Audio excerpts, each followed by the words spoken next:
keçika padişahî piştî her lêstikekî xwarineka taybet dixwar. Binêre li vî çîrokê de em vî fehm dikin.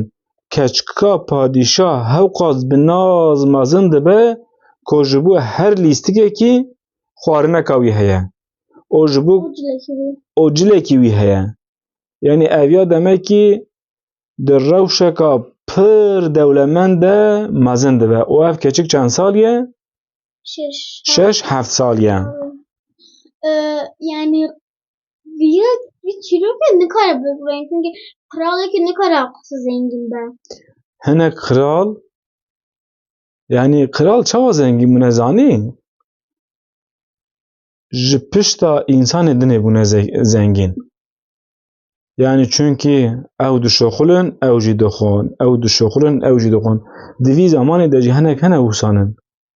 Mesela hinkî ku ji lêstikê wan hene diçin demançeya distêlin, diçin erebên pir giran distêlin û henekê dinê jî ji birçîna dimirin an bi nîvbirçî radizên. Hin tu rast dibêjî nayê berêşê meriv ku însanek hewqa zengîn be hele ku kral be jî lê rastiyekî vî tiştê jî heye di vî zamanê de îro meha Gulanê de ne em roja cejna Qurbanê ye.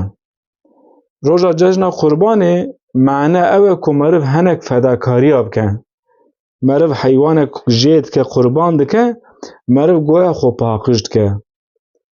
Bi vî münasebetê me behsa cejna Qurbanê jî kir.